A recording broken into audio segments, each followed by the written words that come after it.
কিছু আলোচনা করার চেষ্টা করছি। আমি তারপুকুর ক্ষেত্রমোহন মেমোরিয়াল হাই স্কুল থেকে অষ্টম শ্রেণীর ছাত্র সাকিব গাজী। কিছু বিতর্কের বিষয় নিয়ে আমি আজ উত্থাপন করছি। গাছপালা কেটে কেটে বিশেষ ঘরবাড়ি তৈরি করা হচ্ছে, কিন্তু মানুষ এটা জানে না যে গাছপালা আমাদের অক্সিজেন দেয়, কিন্তু অক্সিজেন না হলে তো মানুষ বাঁচে না। এই জন্য বেশি মানুষ দেখা যায় গাছপালা কেটে ধ্বংস করে ঘরবাড়ি তৈরি করছে। এর ফলে মানুষের অক্সিজেন কমে যাচ্ছে, মানুষের শ্বাস নিতে কষ্ট হচ্ছে। এর ফলে আমরা শ্বাস নিতে পারছি না, অক্সিজেন নিতে পারছি না। তারপর হচ্ছে শব্দ দূষণ হচ্ছে গাড়ি, যানবাহন, ট্রাক, লরি, বিভিন্ন গাড়ি থেকে যে শব্দগুলি হচ্ছে সেটি আমাদের চারপাশে মানুষের উপযোগিতা করছে। এর ফলে আমাদের বিশেষ সমস্যা হচ্ছে মাথা ঘুরে পড়ে যাওয়া। এর ফলে আমরা অসুস্থ হয়ে পড়ছি। বৃদ্ধ মানুষ যদি অসুস্থ হয়ে পড়ে তাহলে আমাদের ক্ষতি হয়ে যাচ্ছে। তার ফলে আমাদের কিভাবে এটা বন্ধ করা যায় এটা আমাদের জানা দরকার।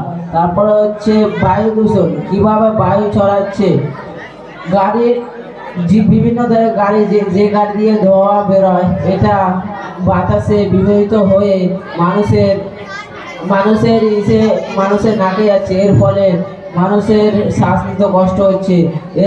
এর ফলে আমরা অসুস্থ হয়ে পড়ছি। এই জন্য আমাদের এইসব বন্ধ করা উচিত। তারপরে হচ্ছে গন্ধ দূষণ, বিভিন্ন আবর্জনা ফেলে, আমাদের ঘরের চারপাশে আবর্জনা ফেলে ঘরের ভেতর দুর্গন্ধ হচ্ছে, তার ফলে রোগে মানুষ আক্রান্ত হচ্ছে। এই জন্য এটা আমাদের বন্ধ করা উচিত। ঘরের পাশে না ফেলে এক জায়গায় জোড়া করে রাখা উচিত। এরপরে গন্ধ দূষণ তো আমাদের চারপাশে ময়লা আবর্জনা ছড়িয়ে ফেলছে। এর ফলে আমরা রোগে আক্রান্ত হচ্ছি। এই জন্য আমাদের এটা করা উচিত না, এক জায়গায় জড়ো করে রাখা উচিত। এরপর হচ্ছে জল দূষণ, বিভিন্ন কারখানা থেকে বিভিন্ন রাসায়নিক বের হয়ে আমাদের জলে দূষিত করে জল দূষণ করছে। এর ফলে আমাদের জল দূষণ করা হচ্ছে। যে পানি থেকে আমরা খাবার, আমাদের জীবন বাঁচে, পানি না হলে চলে না।